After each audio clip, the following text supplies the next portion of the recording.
Hi everyone, this is a short tutorial on how to hopefully reduce the tangling in your long wigs. And to be fair, you could probably do them sort of shoulder length.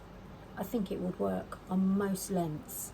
Wouldn't really be needed on the very short ones, but definitely on the longer of the synthetics. This is a heat-friendly synthetic from JB Extensions. It's Kel in buttermilk. It's a beautiful wig. I love it. I love the colour.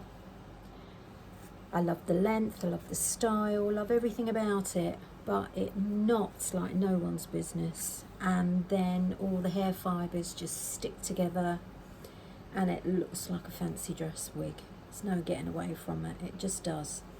So I saw a video on YouTube quite recently from someone. I can't remember the name, but I will put that in the comments when I post this tutorial on my little channel. It was from about 4 years ago, the video. Anyway, I tried it on my those that would have seen in the Facebook groups, on my wig from JB Extension called Denise. It's a water wave wig, and it was fantastic. It absolutely solved the problem. It was, wow, it was amazing. So I thought I would give it a go on one of my straight wigs to see if it had the same effect. Now, I don't know about darker wigs because I've not got any. Well, actually no, that's a lie. I have got a couple, but they're packed away, and I'm wearing, because I am blonde, so I tend to wear the blondes. But I thought, I'm sure it would, the way that I'm going to do this will be the same for on the darker wigs. But on the blondes, it has a tendency to show the marks. So what I do, or what I did, because I've only done it once before,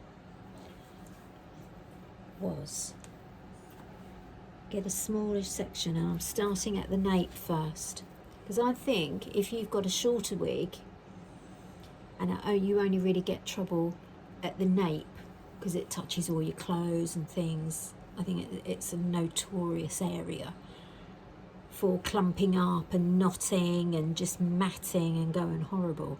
So you could definitely do this even if you've got a much shorter wig, because it would absolutely work. Because the concept is, with your own hair, with real hair, the individual hairs grow at different rates. It will be in, some of them will be dormant, so that's no hair at all, and then as they start to grow, they'll gradually get longer and longer and longer and longer. The ones that are already long will fall out. That's how you have daily hair that comes out. Everybody does. That's just the way that the cycle of the hair growing works. So on any given day, a human head of hair will have hair at all different lengths. Now, an artificial wig, and I think this might be the same for human hair wigs as well, all of the hair is all the same length. So my understanding is that because of that, they knot and tangle much easier. So the process of using your thinning scissors is to replicate that different length structure throughout the hair. So yeah, it works. What can I say? It's an absolute game changer. So we're going to see if it has the same effect on straighter wigs. I can't see any reason why it wouldn't. Now, doing my water wave wig, I found that the sweet spot was 2 cuts, and doing them on a diagonal with the scissors pointing downwards, and it helped to disguise the cut marks, which did show a little bit in the very, very light blonde colours. And that's why I said I think with the darker ones it wouldn't show as much, so you could perhaps just cut across. But I found with twisting the section and having them at an angle, it didn't show as much. And the sweet spot, like I said, was 2, about a third of the way down and about another third of the way down. You can do an additional one if you want to make the ends wispy, but I think if you've got a low density wig, this potentially going to thin it out too much. But if you've got a high density wig, you could actually do 3 or even 4 cuts. But I found the sweet spot was 2 and then 1 just close to the ends, just to give it that natural sort of wispy look. It's a little bit nerve-wracking when you first do it, because in your head, your brain is telling you, I can't find my brush, what have I done with it? Your brain is telling you that you're going to cut the hair off, but obviously thinning scissors are serrated, so it only cuts sections of the hair. So I've cut the hair, you comb out, starting from the bottom, work your way up, and you will see hair in the brush. I did try to comb it, and the brush worked better than the comb when I did my first one. And then just pop that on the floor, and that already feels better. I can't see any cut marks at all, and it makes it feel like silky smooth, which is quite bizarre. I'm not quite sure how that works, but it does.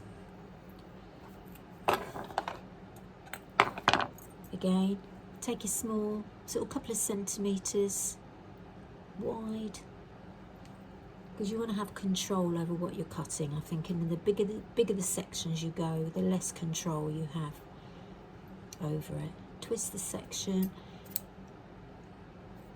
about a third of the way down, point the scissors, cut, point the scissors downwards, cut again. Unwind your section, comb out from the ends, work your way up. There. You literally cannot see where that was cut, but you clearly have, because it's in the brush.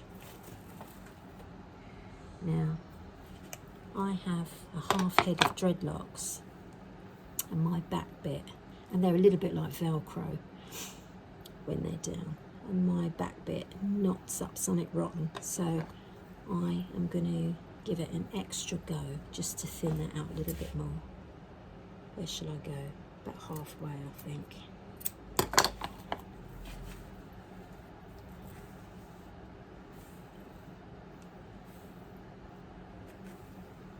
There, again, can't really see where that's been cut.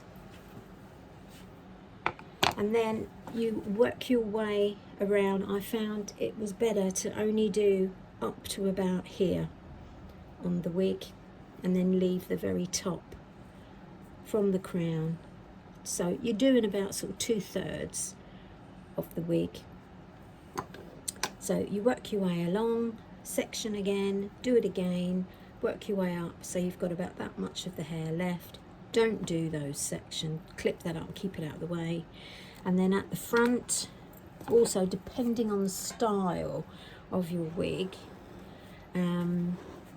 this one hasn't got a fringe, so I didn't want shorter bits of hair coming on in that front to sort of ruin the style, so I didn't touch those, in effect, like the money piece pieces, quite sort of a chunky bit, so I left that out following the hairline down, because I didn't want to interrupt the style.